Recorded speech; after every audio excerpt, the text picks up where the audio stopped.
Well, welcome everybody. Thank you very much for tuning in. I'm really excited about our topic today, which is fasting, but I'm even more excited about our guest who's an expert on fasting, Dave Asprey, and he has a new book out called Fasting This Way. I actually have the book right here and I own it on Audible and I own it on Kindle. I've given it out to several people in my family that I felt like needed to get this information. Their health is pretty bad, and it just had great information in it. It's a very simple and easy to read book and has a great story in it. So, Dave, thank you so much. I know how busy you are, but thanks for coming on and talking to us about fasting. I'm really happy to be here, Donna.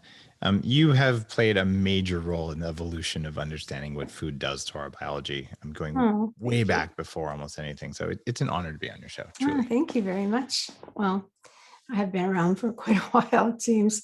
But what's really cool is there's so many back in the day, there was so much misunderstanding. But you know what? Fasting was kind of in for a while. The old timers, Bernard Jensen, Paul Bragg, they were very much into fasting and juicing and all that. And then for a long time, no one even talked about it anymore. So it seems to be back with a vengeance. And I think even though a lot of people know what fasting is, there's a lot of confusion around it. So I have a lot of questions I've been writing down all day, things to ask you. But before we get started, I was really enjoying your story.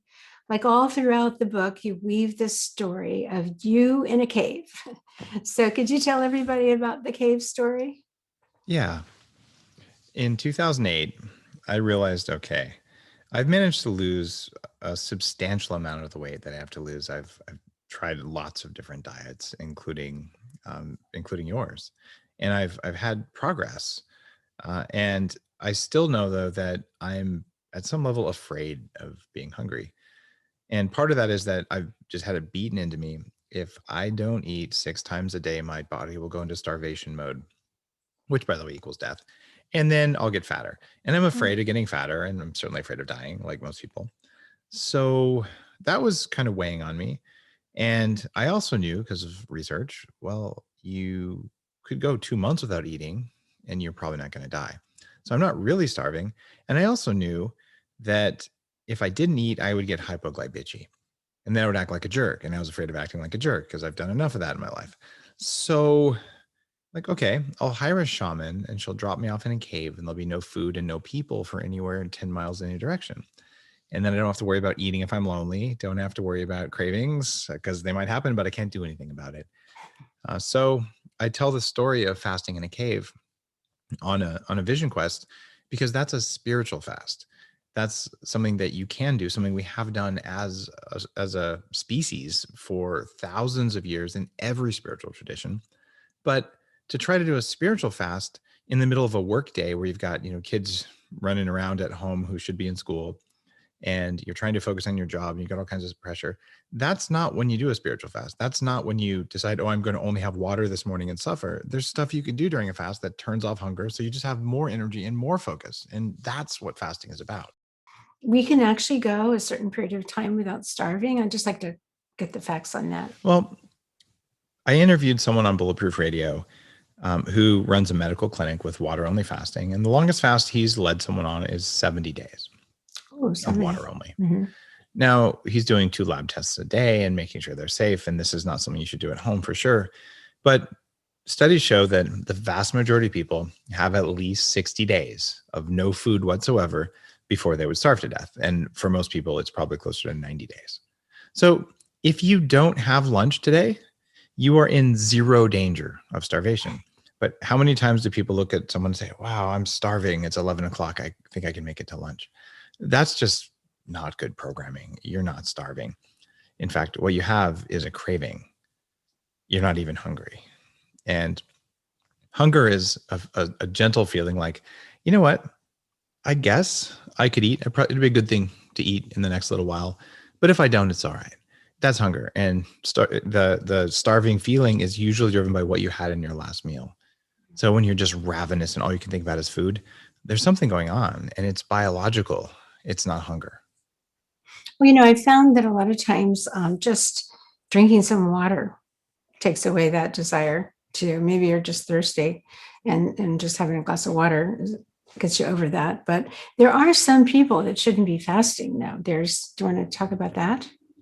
If you have an eating disorder, or you're pregnant, or if you're menstruating, those are not good times to fast. Those are times to nourish yourself. And the notion of fasting isn't about eating less calories. It's about waiting a while to eat the same number of calories you were going to eat that day, but ideally eating better calories, because calories aren't that big of a deal. If you fast for, say, 18 hours, which isn't as hard as you might think, but then your calories are all corn syrup, you're going to have a very nasty next day. But if you eat normal, healthy, grass fed foods with good fats, maybe some fermented foods, what you're going to end up with is you're going to feel good and not be hungry for many hours. And the schedule that works best, when I say 18 hours, people say that's impossible. Have dinner at 5. And then before bedtime, you have 5 hours. And then you sleep for 8 hours. You've already fasted 13 hours when you wake up. And then you say, it's now, say, 6 a.m. I'm not going to eat at 6 a.m. I'll wait till 8 a.m. You just did a 15-hour fast. You wait till 10 a.m. You just did your this 18-hour fast. And if you wait till lunch, like, well, wait a minute, did I really just go this long? So it's much easier to go 16 hours without food than most people would think. And especially for women, the data is in from a study in Australia from Dr. Murad, who has just been on my show. She had women intermittent fast Monday, Wednesday, and Friday only. They had breakfast, lunch, and dinner the other days of the week. And even that had massive improvements in their metabolisms, in their insulin resistance. Their ketone levels went up over the week. So we know just having some time, most days, but not all days, where your body takes all of its digestive energy and turns it towards regenerating you instead of breaking down your next meal, that's worth doing. So there's this term that many people have not heard of yet called autophagy. Can you just describe that? Kind of fits into the fasting picture. Autophagy is something your body does when there's no food in your stomach for a while, and very specifically, no protein and no carbs. And it's when your body says, okay, I have the ability to break down proteins, and it'll clean up junk outside the cells, inside the cells. And it'll actually get rid of old cells that don't make energy very well or don't function very well and replace them with newer, younger cells. So it's fundamental to staying young, and it's fundamental to getting young if you're aging. And if you're just tired all the time, getting rid of the bulbs that are dim, that's what autophagy really is. So all the bulbs can burn at full brightness. And you do it because it makes you feel good and it makes you look good. But it's really about having the energy in your brain, in your body, and a youthfulness that you lose. If all of your repair processes are constantly just engaged to eat food, instead spend half the day on repair, and then eat more, eat bigger meals later in the day, and then use the energy then. And it's that time without food that drives autophagy. Well, personally, myself, I didn't know anything about autophagy years ago, but I didn't really like breakfast. And even though the nutritionists and all the stuff you read back in the day said, oh, you must have a big breakfast, it's the most important meal of the day, I just didn't want it. And so I waited until I actually had an appetite, which would be, more like 11 o'clock or something. And then I'd maybe have 2, maybe small protein meals, and then and I always have plenty of vegetables because I grew up in the South and I'm used to lots of vegetables. But, I was always doing a form of fasting without even knowing about it, because nobody had come up with terms like time restricted feeding and intermittent fasting. But those are confusing to people. So can you talk about each of them and how are they different? And how would you know which one to do? Well, intermittent fasting means you go a set period of time without eating, and choosing the right period of time to go without eating makes it more of a circadian thing. There's a chapter in Fast This Way on using food and light in combination to set the timing signal for your body. Mhm. If you go I back know. 2 Can I billion, just interject? Like you've yeah. got the 70-20-10 theory. So talk about that too, if you would. Fits into Um, what you just said. if you look at, and this is a theory, these are not hard science numbers because there aren't studies like this. If you go back 2 billion years ago to when we were some kind of a cell floating around that we identify as ourselves, and there are these bacteria floating in the ocean, And we tell ourselves, oh, we harnessed these bacteria to be our mobile power plants. The bacteria tell themselves, we found this mobile petri dish, we moved in, and we're still in charge. So there's kind of competing views of who's running who. The evidence is in, though, that the mitochondria, the ancient bacteria, and all the things bacteria do, they're motivating a huge amount of human behavior. It's just invisible to us until we think about it. So these bacteria aren't very smart, but they need to know when to do certain things. And at night, it gets cold and dark, and there's no food because they eat algae. So at night, they would sink down into the colder depths and just sort of sit there. And then as the sun comes up and it gets red and then yellow and then bright blue skies, the water warms up, there's more algae, and they float to the surface. They eat the algae, right? So the most available time for food is between about noon and 2 p.m. And then the sun starts to set, it gets redder and redder, and then it gets colder and colder.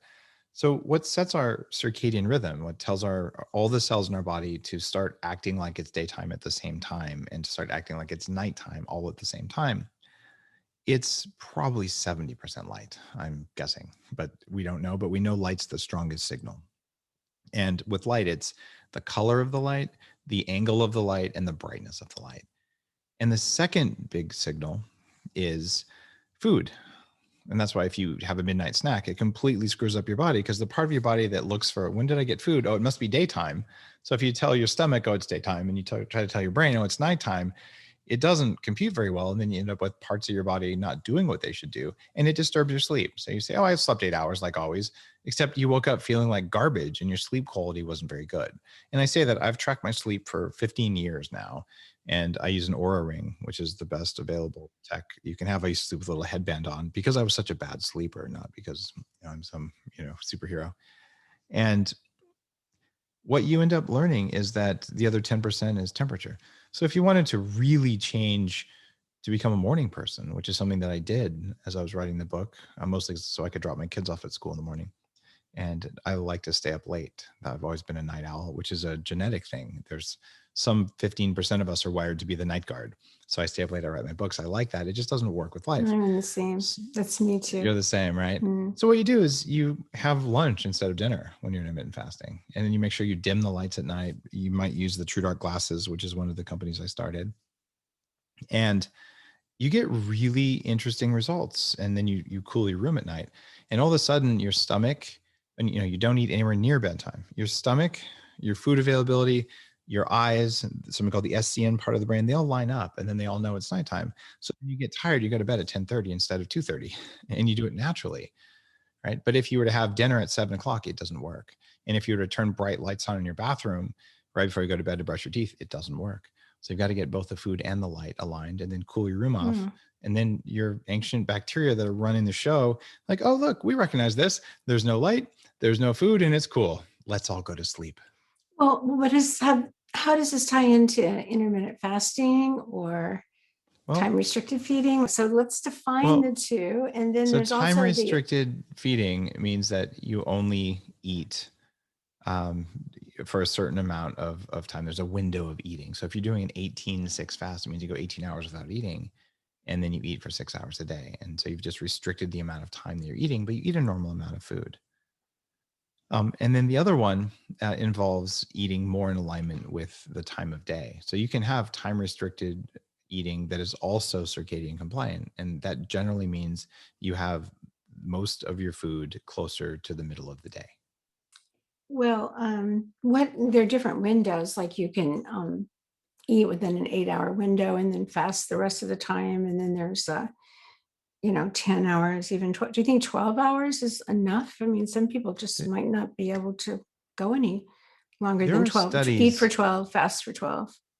There are studies showing that that's the minimum effective thing that shows any difference. So if 12 hours works for you, you start with 12 hours, but then going to 14 is probably a good idea, but you don't have to do it every day. And that's the real important thing to understand here. If you didn't sleep well last night, if you're tired, if you had a lot of emotional stress, if you're getting a cold, it might not be the day to fast. And fasting some of the time, look at fasting like exercise.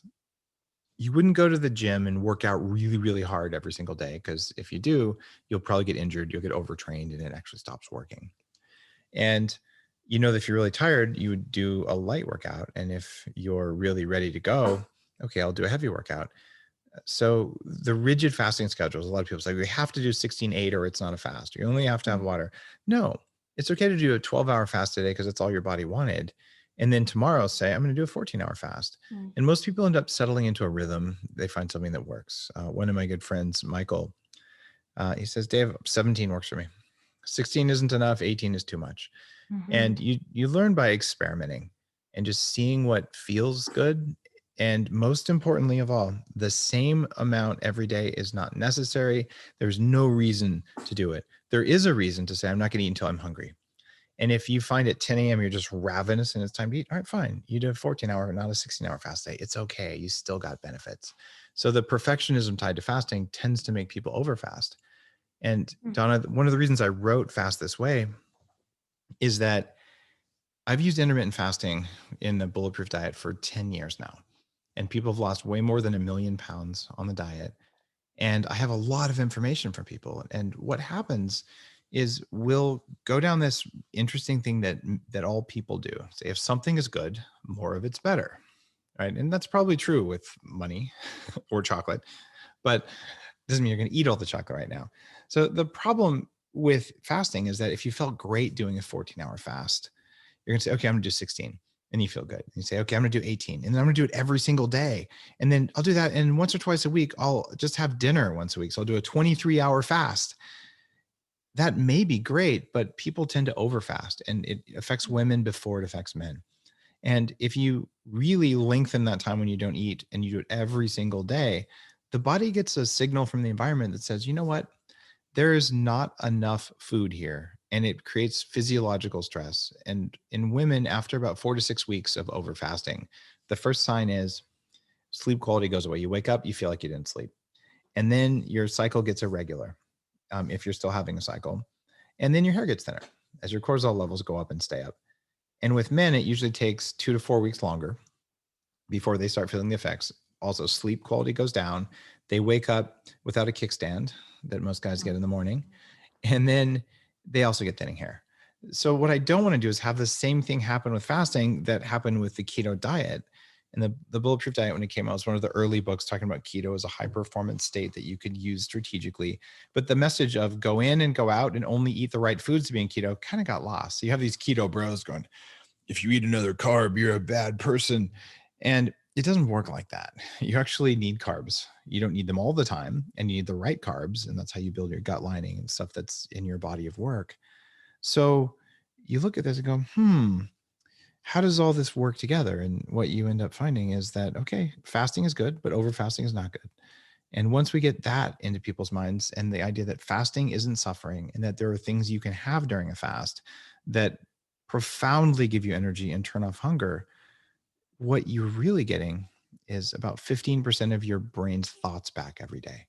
And I Say say that that because again, there's 15% of your of brain. the thoughts in your brain Uh, return back to you every day. Um, One of the studies in the book is about the number of times the average person thinks about food, like what's for your next meal. 15% of your thoughts. If you are average, which means you don't have metabolic dysfunction, you probably have more thoughts then. So if you used fasting to turn off hunger, so you're like, I'm just not worried about food, I'm not thinking about food right now, you get a lot of your brain energy right back to think about stuff you wanted to think about or do things you wanted to do. So it's a really big deal to learn how to do what we're talking about. mhm. Well, getting back to hair loss, because I know there's some women that are going to wonder this. Does fasting affect the thyroid, and does that have anything to do with the hair loss? The hair loss is mostly coming from excess cortisol.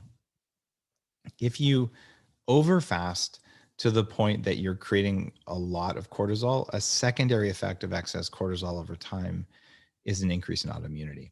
And it turns out that people who are more type A, the go-getters, people really focused on doing this like I was as a young person, like I'll burn the candle at both ends and maybe a little bit in the middle, but I'm going to get everything done I want to do.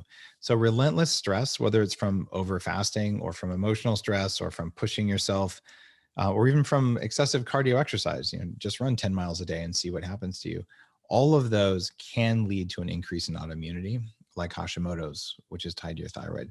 But the hair thinning that comes from over fasting is usually cortisol based. And then if you did it for a very long period of time, it would likely be thyroid based.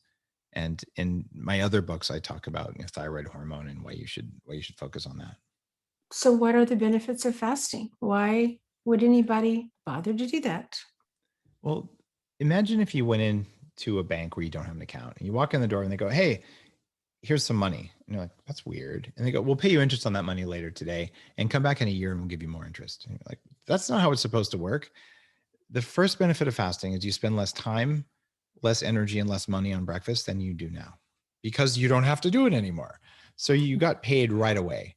And then all morning long, you have more energy and more focus than you did if you ate breakfast. It's true for me. And you're like, whoa, okay.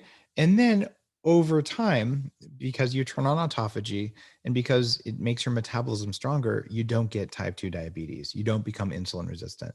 And you actually are more powerful in the world. And because you don't get those things, diabetes is a precursor to cancer, heart disease, and Alzheimer's.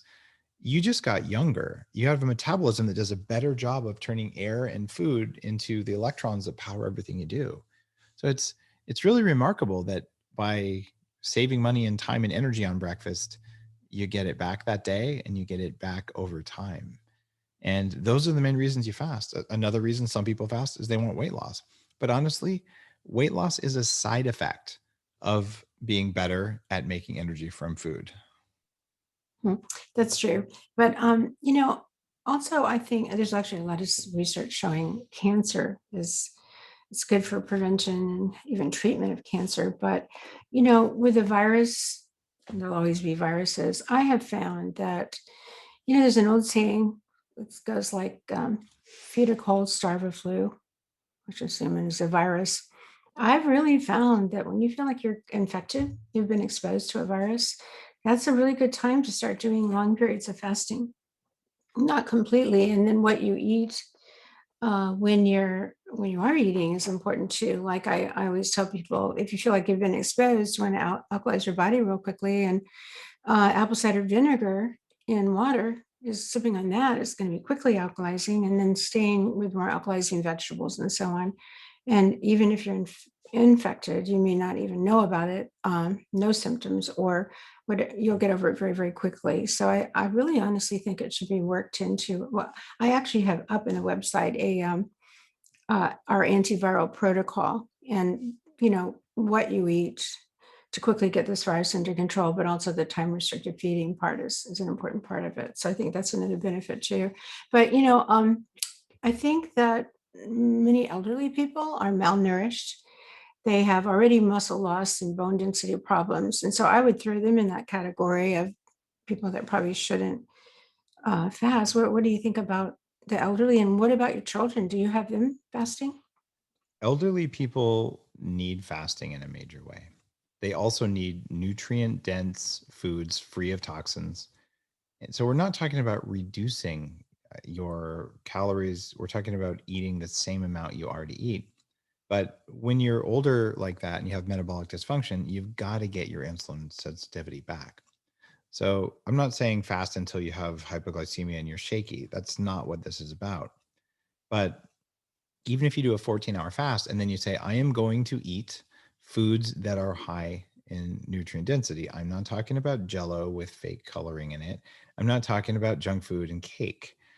But if you say, okay, I'm going to focus on getting enough high quality protein, getting my collagen protein, getting my healthy fats, including saturated fat, eating my vegetables, you are going to reverse a lot of that frailty that happens. But if instead you say, I'm going to eat all the time, then your body never has a chance to go in and do the repair stuff that's necessary. So if you're dealing with muscle wasting and sarcopenia, then a short fast is going to get rid of the old dead cells that are a part of the wasting. And then when you eat, you actually make a very focused effort on the most nutritious food that there possibly is. And if you're saying, I have decided that I'm only going to eat whatever I like and I'm going to live off noodles and cake, it probably doesn't matter if you eat all the time or if you intermittent fast, you're not on a good path. You're not going to like how that ends. Yeah, actually, there are studies showing that like this group of rats were fed really bad junk food, and this group was fed really bad junk food, but they were doing intermittent fasting. And even though they both ate bad food, this group here with the intermittent fasting, or maybe it was some kind of fasting, They Yeah. were in so much better shape. And you just reminded me of something my mother used to say. She lived in Florida. And she used to say, people, they get older and they retire, they come down to Florida to die. Like they think this is their last phase of life, they're going to die. But, it's interesting because the restaurants down here have all these early bird specials. So people that are retired and older, they're very concerned about their money. So they go to the early bird specials. Well, that's usually is around 5 o'clock. So that's when they have their meal. So they're probably unknowingly intermittent, definitely fasting for a long time restricted feeding. And then that's probably very much contributing to their longer lifespan.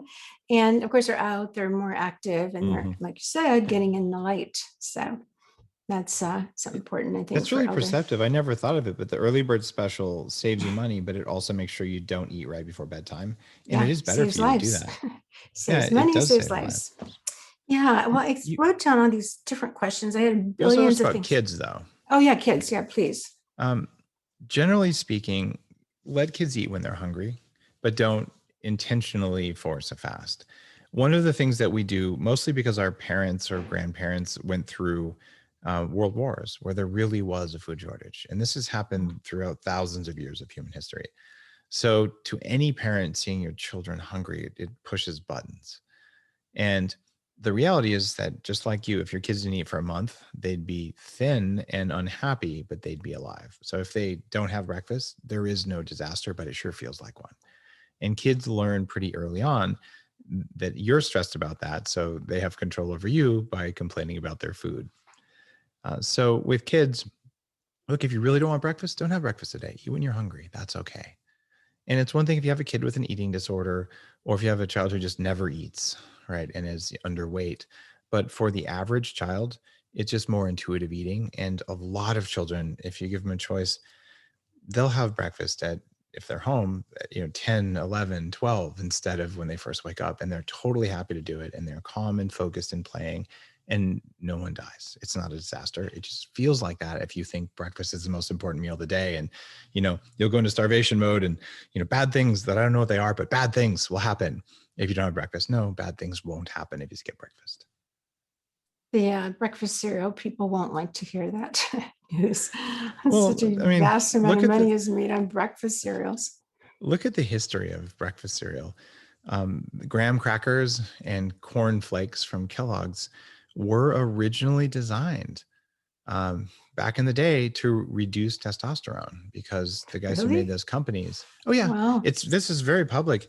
They believe that especially male desire was the root of all evil. So if they could just come up with foods that would lower that, then what do you know? Then the world would be a better place. And unfortunately, it doesn't really work like that because that hormone testosterone in men and women is also a hormone of having vigor in your life and wanting to get things done and just being connected and interested in the world. If you ever see the movie Grumpy Old Men, Oh, yeah. it's a documentary on Yeah. Low testosterone testosterone. deficiency. Yeah. Well, I don't just see it in the movie. I saw the movie, but I see it in men all the time. I'm in my 70s and I see 7-year-olds and I think, well, first of all, I feel finally that all the years of eating well and doing the stuff I do and all that is paid off because I don't feel like most 7-year-olds or have much more energy and move differently and all. But and it's really sad because I wish everybody understood from the age of 25, 30 on that we don't have to age the way we're aging. But definitely, I think men and women, when they get older, become much more grumpy. But getting back to the testosterone, because I'm sure a lot of men would like to know a little bit more about that. So fasting, does it have a positive effect on men's testosterone or Fasting, especially regular intermittent fasting or a longer fast, will raise growth hormone and testosterone as long as you eat enough saturated fat when you break your fast. So if you're eating a low fat diet and fasting, it's going to have a much lower effect because testosterone and all of your other sex hormones are made out of cholesterol. And Mhm. it's okay to eat cholesterol in food. There is no danger from it. Even the American Heart Association has said, quote, cholesterol in food is a nutrient of non-concern. They basically held up their hand about 5 years ago and said, we were wrong. Eating cholesterol doesn't appear to do much to you, but it's still bad. That second part I don't agree with. Mm-hmm. But what's happening here is if you're low on saturated fats, you're just eating omega-6 seed oils, you can't manufacture testosterone very well. But fasting will help you. Weight training at the end of a fast, right before you eat, will also help you enormously, whether you're a man or a woman. And it doesn't have to be crazy weight training. I'm talking do some squats and push-ups, and that alone can boost testosterone and growth hormone. Well, what I was just looking at somebody's blood results the other day, and I noticed that his high density lipoprotein was low. So I texted back and I said, is your husband on a drug that lowers his cholesterol? He's on a whole bunch of drugs, actually. And so I'm wondering, too, if you're on drugs. Oh, and by the way, his testosterone was low, which is a big concern because his father died early of a heart problem, and he's got a heart problem, and men need healthy levels of testosterone to have a healthy heart. So do you think the drugs, the drugs that lower cholesterol, for example, are, if you're on a drug like that, would you tell that person don't fast, or what would you say to someone on drugs? You still need to fast, even if you're taking a statin drug. Fasting will lower your blood pressure very reliably, actually. And you still have to eat good food when you do it, but fasting really improves blood pressure for a lot of people. And because it lowers insulin, it lowers risk of all of the mortality events that come as a consequence of high insulin, including cardiovascular disease. If you're taking a statin, statins inhibit your mitochondria's ability to use food to make energy. It actually breaks your power plants. Mhm. So unless you're in the small, maybe 3 to 5% of people who have a genetic reason or something to take it, statins are just bad for your energy. They make you tired. They make your cells weak. If you do take a statin, you absolutely must take coenzyme Q10 with it, which is a supplement you can take. And you Where I you live up carry, in don't you have CoQ10 in your supplement line? Bulletproof doesn't make a CoQ10 directly. We make Unfair Advantage, which has Oh. CoQ10 and something called PQQ, Mhm. which is another charger of the mitochondrial system. What you'll find is, like up here in Canada where I live, it's actually not legal to prescribe statins without coenzyme Q10, but in the US, they do it all the time. Mhm. Yeah, unfortunately, that's not well known. Well, you mentioned breaking the fast, coming off the fast. What advice would you give people for, let's say they actually go on a longer fast? Like we haven't talked about that type of fasting, a 2 or 3 or 4 day fast, or like the people up at True North that you did an interview, that the man that you did the interview with, that takes people up there for 30 days under medical supervision. Um, what about breaking a fast if they do a longer fast? And do you believe in longer fasts? And there's a lot of interesting information about the effect on the microbiome of long-term fasts. Longer fasts are really powerful, and I'm a fan of doing medically assisted water fasting the way they do at True North and various other places. Although True North relies a lot on some vegetable juices and a very low sodium thing, even post fast, which I have I have questions about, things I talked about on the podcast Mhm. with a doctor who does them. But he's got 30 years of helping people with really serious diseases. So if you're dealing with cancer, um, really heavy duty disease, one of the things that is likely a contributor is something that you know and love, which is your gut bacteria. So when you do a water fast, you're basically giving the bacteria nothing to eat. And the bad bacteria that are secreting all kinds of stuff you don't know about, they've got nothing. And eventually they might go away or at least stop having activity in the body. And that's a very different thing than intermittent fasting during the work week. So you have mitochondrial energy and autophagy. And so those are, gut healing fasts. And the protocols they use involve a lot of vegetable juice, which I found a lot of vegetable juices are kind of rough on the body, but some people handle them very well. So in a protocol Well, like that, they do it that way. I prefer to break a longer fast with something like a bone broth or a soup. mhm, Just let the digestive system warm up a little bit, mhm. get used to doing something that's light and easy to handle. And then once you've got that settled in, then it's time to start adding healthy fats in moderate amounts and a little bit more protein and going up from there. Well, okay. So over the years, there have been different fads that have come and gone. There's the grapefruit diet. Today, we've got the carnivore that's kind of it's sort of a fast because all they're eating, if they're carnivores, they're eating, they're getting protein and fat basically. And that absolutely has a very dramatic, quick effect on the microbiome. The bacteria that end up growing are bacteria that eat protein and fats, and they're usually gram negative and they're not particularly healthy. But what do you think about the carnivore diet? And then in those type of fasts, they're in the category of fasting because you're eating something, but you're just eating the same thing every day. Well, fasting, the definition is to go without. If you fast from junk food, it's called eating healthy. If you fast from meat, it's called a vegan diet. If you fast from carbs, it's called the keto diet. And if you fast from all plant stuff, except coffee, strangely, most carnivore people drink coffee because coffee is awesome. Then you're fasting from plants. The approach that I arrived at after a lot of research and testing the Bulletproof diet, which has now stood the test of time, you only eat grass-fed meat. It's the same thing as carnivores. You only eat low inflammation vegetables. You don't eat the highly inflammatory stuff. And you eat only saturated and monounsaturated fats without the omega-6 oils. It is very similar to where most carnivore people end up. They go carnivore for a month or two. They realize it's expensive and difficult. And then they go, I want a little bit more variety. And they add in low toxin vegetables, maybe honey. And then we end up at a very, very similar place where don't eat the veggies that cause problems, but have some veggies. And so I look at the carnivore diet as kind of a cleansing fast where you can do it. And on the Bulletproof Diet roadmap, and people can download that. You go to fastthisway.com. There's a roadmap that summarizes all the food recommendations in the book. And what's very cool there is you're always in some neighborhood and you look at the proteins and what are the proteins that you should focus on. It's four-legged grass-fed animals. It's beef, it's lamb. If you eat pork, pastured pork, so it doesn't have all the omega-6 oils that come from pigs that eat corn and soy, wild-caught fish to a certain extent. And when you do that kind of stuff, although carnivore people don't generally eat fish, but what you end up with is, you're in a good neighborhood of the Bulletproof diet if you're on carnivore. I just don't think it's what you want to do all the time. There's very few people who say, I'm going to be carnivore for 3 years. I have a good friend who's been on the show, Steve Omahundro, who's a leader in AI and building a global brain and just some cool stuff.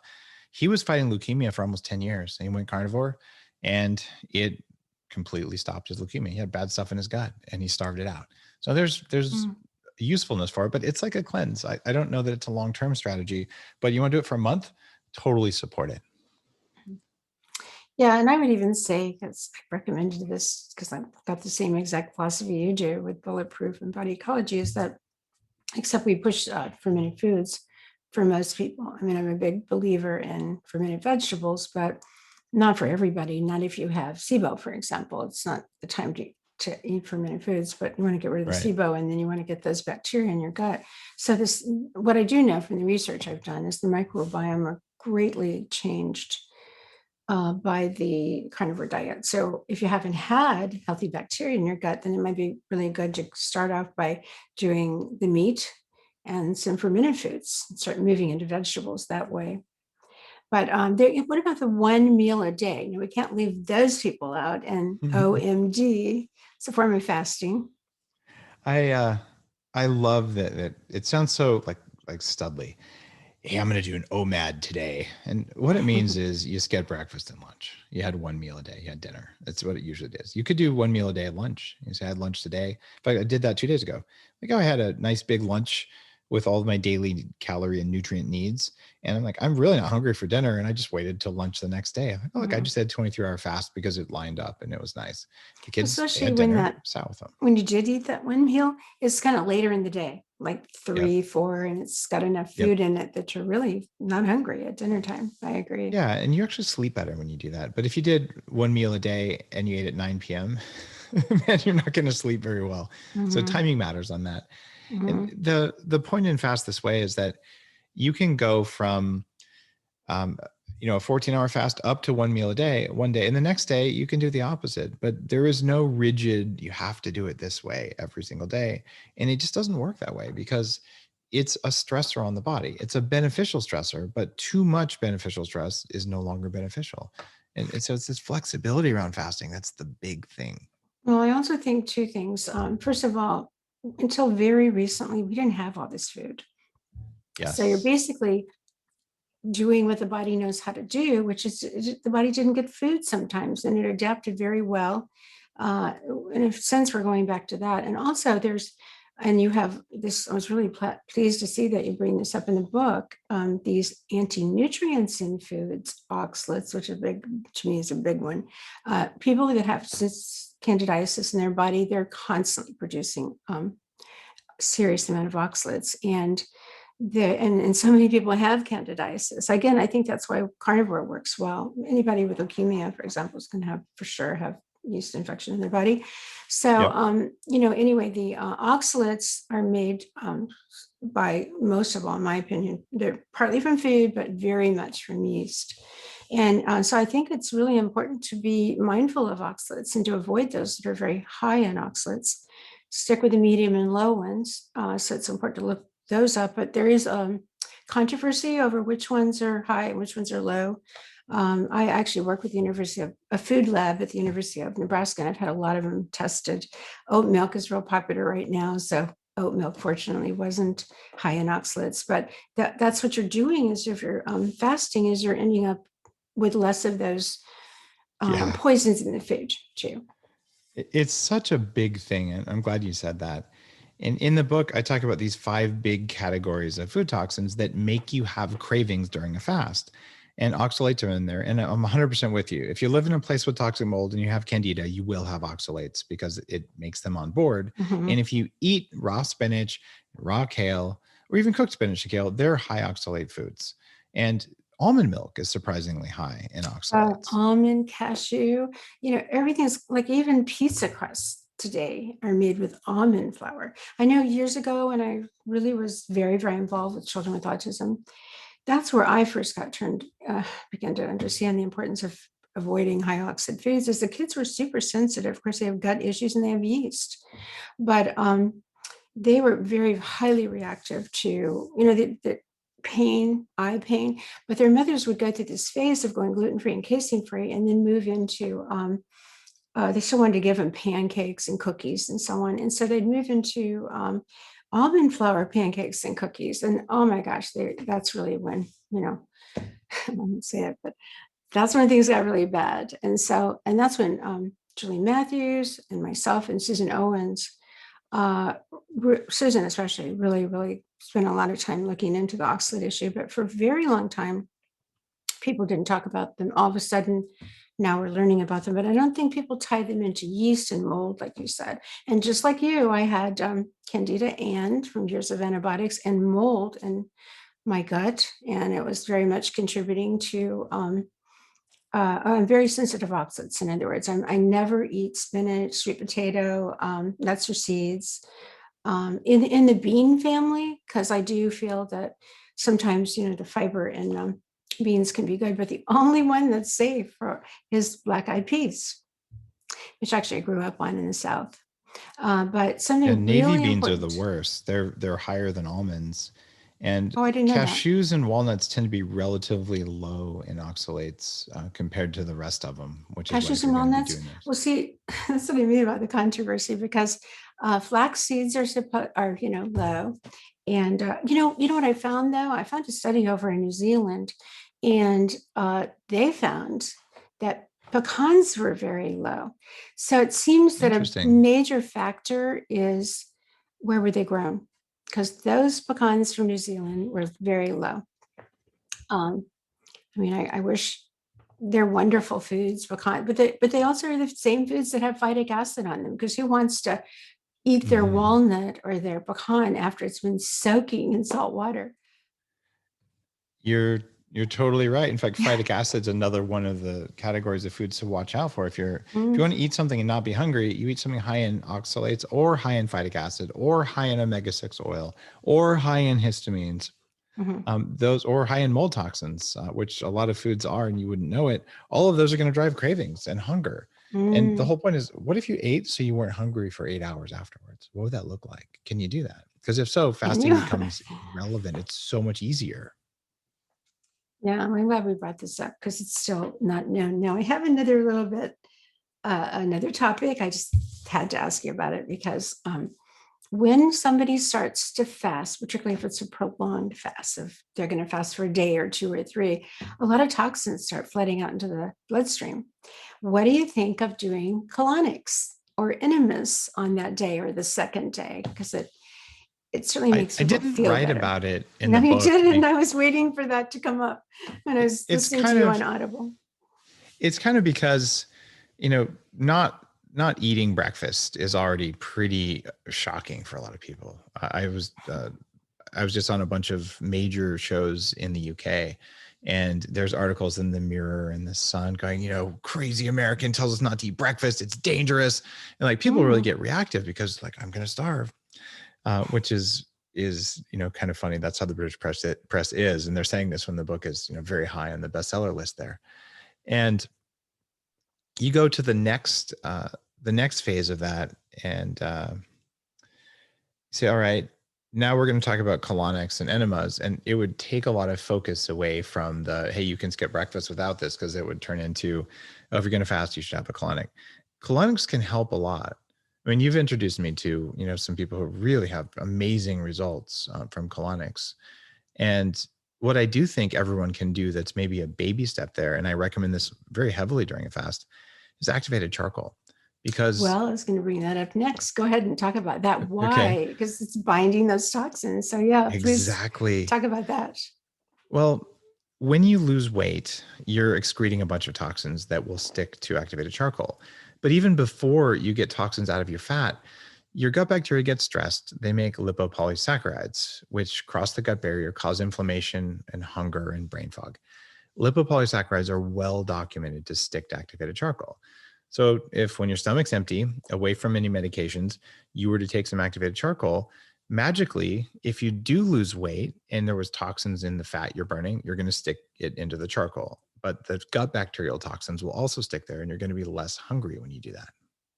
Probably also huge difference in how you feel as far as the Herxheimer. Yeah. You know, just don't feel good when all those toxins are starting to be released. So I think my last question was really about supplements. Like, so some of the researchers that I've read their, you know, their research, say at Cedars-Sinai, for example, they tend to believe more in the 5-2, you know, 5 days of eating, 2 days, maybe they eat 2 days of fasting. And the reason for that is that they have found that the bacteria bloom and healthier bacteria grow if there's a longer than 16-hour fasting time. So they do the 5-2.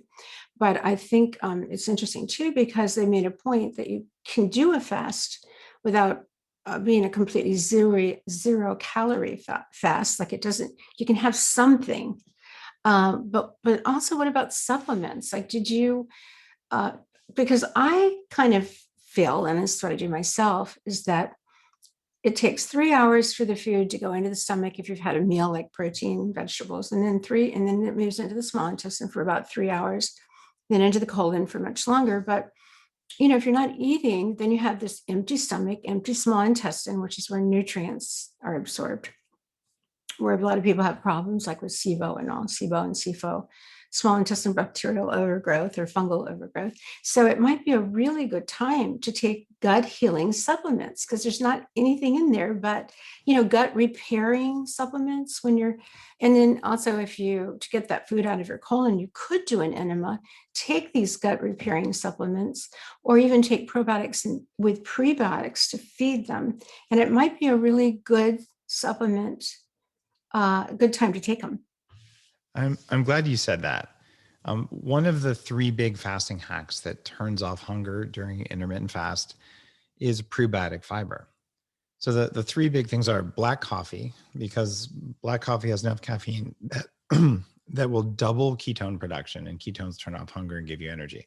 Wait, So wait, black wait, Dave, coffee would can you help. say that one more time? When you mean black coffee, in other words, you don't put milk or anything in it, Yeah, just just plain plain old black coffee. bulletproof coffee. But yeah, you want it to be mold tested, of course. Yeah. That helps with fasting because it reduces hunger and because it increases ketosis all by itself.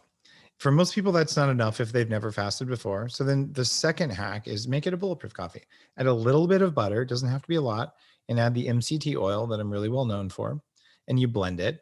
And when you blend it, it changes the water chemistry in the coffee so your body can quickly use that liquid in the Krebs cycle without having to heat it up ahead of time. So it kind of skips a step of metabolizing water to use it inside of cells.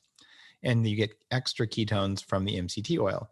So if you do that, most people are like, wow, I'm really full and I'm still losing weight, but my brain is on.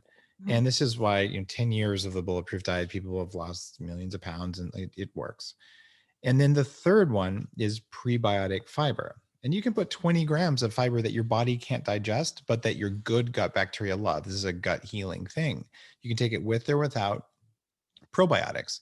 But there's no one on earth who can sit there, make a bulletproof coffee, add some prebiotic fiber, blend it up and drink it. If you do that, you just won't care about food for like 6 hours. It's amazing.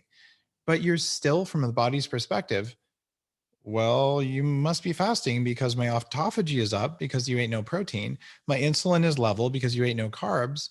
Your mTOR, which is a driver of autophagy, when mTOR is low, you're in autophagy. When mTOR is high, you're out of autophagy and into build tissue mode, which is also an inflammation mode.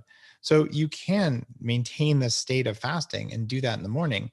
And anyone, even if they're substantially overweight and their metabolism isn't fit, you do that in the morning, you don't really want to eat. And all of a sudden, you're like, oh, look at me. I just went 16 hours without eating, but I never had a dip in my energy. And that's a true kind of freedom. Well, as far as being caffeine free, two questions. First of all, have you ever had people tell you that they do the bulletproof coffee with the fat, the oil, and the MCT, the butter and the MCT? Did they ever use that? You know how you can do a retention enema with coffee and it blows open the bile duct and gets that bile flowing? I don't think it's advisable to use the fats rectally. There are lots of people who use the bulletproof beans because they're lab tested. It's a very clean coffee, and we change the way the coffee's fermented and then we lab test it in order to make sure that there's no mold toxins that are very common in coffee. So a lot of people What will do you use mean by that. change the way it's fermented? When coffee normally gets processed, it gets picked and then it gets put in these big cement troughs full of river water, and it sits and kind of spoils for a couple of days to make it easier to remove the coffee fruit. And that's when a mycotoxin from mold called ochratoxin A forms. And it's such a problem in coffee that most governments around the world have legal limits for the maximum amount of this toxin. Unfortunately, the US and Canada have no limits. So when coffee is illegal to sell in China or to sell in Japan or Europe, they send it to the US and we drink it. And an hour later, we get jittery and shaky and cranky. And you can tell you've had moldy coffee. If you ever drink coffee and you have to pee very quickly afterwards and your bladder's not full, that's because ochratoxin A is a specific toxin that targets the kidney and the bladder first. So your body will tell you, pee it out, pee it out, pee it out. And if you drink Interesting. good coffee, like the stuff that I make that is lab tested and we change that fermentation step, then what you end up with is you drink the coffee and you don't have to pee right afterwards, because caffeine is not a meaningful diuretic, but bad coffee is a very strong diuretic. And for people with a CYP1A2, which is that gene that makes you retain, you eat some caffeine and then all day long you're up, and Yep. which I have that gene. And so I would never, unfortunately, eat chocolate at the end of the day or have coffee, or I'll just not go to bed that night. So what about the caffeine-free coffee? Most people with the gene, depending on whether you have double alleles and whatnot, most people tolerate a cup of coffee in the morning, but the fat changes the pharmacokinetics of caffeine so it absorbs more gently, so you don't get the spike. And you just want to drink that in the morning, not at noon. And for something like 80% of people, you can have coffee up till 2 p.m. and still sleep just fine. So you might have some coffee with caffeine, or, and this is a problem, coffee companies take the worst quality coffee, which means the moldiest, and they decaffeinate that because, like, what kind of coffee lover would drink decaf? It's kind of a sin against coffee. So what I do at Bulletproof is we decaffeinate the best beans, the ones that are lab tested. And so there are many, many people who do that. And studies of coffee, where they're looking at coffee and likelihood of dying of all causes, coffee appears to lower your likelihood of dying from just about everything. I mean, there's all kinds of studies out there. I So thought it was decaf interesting. works fine. It Oh, doesn't have to be good. caffeinated to work. Oh, perfect. That's good to know. And then, but I thought it was interesting that when you were interviewing the man that's the doctor up there at True North, he said that they have people go off of caffeine completely before they even start the program. And, it's good to have different opinions, I guess. But There's a bit of a 70s vibe that's like no salt. There's very good evidence that our bodies need salt when we're oh stressed. yeah, And so that's teaching people I to not agree. have salt, it raises renin levels in the blood, which raises risk of heart attack. And like many top experts are saying we need more salt, not less. So I would question that. And the anti-caffeine thing, man, caffeine and coffee both appear to be good for us when you look at the sum of the knowledge, unless you can't metabolize it like you and a few other people. Well, I can't really in the morning, like you said, it just stays with me. And Yeah. I've read all of that research too. And then I wasn't ever drinking coffee, and I decided finally to try it in the morning. It's addictive, so I like having it now. But I just want to say something about salt because I think it's important. People throw salt into one lump category as if they're Yeah. all, the stuff in the box, the Morton, I hope it's okay to say other names, but when it rains, it pours, this was the only salt I ever saw growing up. That's Hmm. not salt. So if that's Yeah. what he means, then yes, you want to get rid of that. But Agreed. I don't eat that stuff either, but sea yeah. salt is different, right? And then my friend Selena DeLongo, she's brought her father-in-law brought the Celtic salt into the country. She has a great salt that I love called Mackay, and it comes from way below the ocean in Hawaii, very pure, but it's also very rich in potassium and it has less sodium. So there's salts are not all the same. The Well said. so-called pink the salt that everybody's about, the Himalayan salts, it depends on where it comes from because some of those mines over there are nasty and there's no regulation in Pakistan. So you just have to be careful about that. But I heard him say on the podcast that, people can still have up to like 1,000 milligrams. I think that's about a teaspoon or certainly half a teaspoon. So it doesn't mean no salt.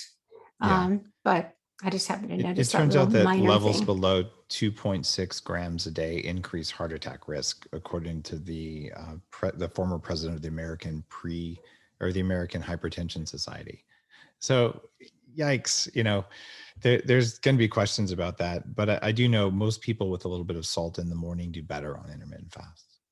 Well, I wonder if you're fasting just on a water fast, you could put a little salt in. And we have these minerals, humic and fulvic minerals, Yeah. that I like to put in the water too, because, well, first of all, they don't have any taste. So people don't have a problem with taste. But the bacteria actually in the soil actually make these bacteria, the humic and fulvic minerals, in order to feed themselves. I mean, they make the minerals and then they absorb those minerals, and that's how they feed themselves. So and they're very gut healing, by the way. They restore integrity to the gut too. Good So, point. when I hear something like just water, don't dare put anything in the water, I'm not sure. I definitely don't agree with I that. think So, we're in alignment on that. Donna, okay. I'm running into my next podcast, and I Yeah, wanted no, to no, thank no. you for having me I on was your just going to show. say you have answered all my questions, and I thank you so much because I knew just squeezing me in was a big deal. So, thank you. I'm really happy to connect with you again, and thank you for all of the wisdom you've shared. It's definitely been informative and useful for me. So thank you.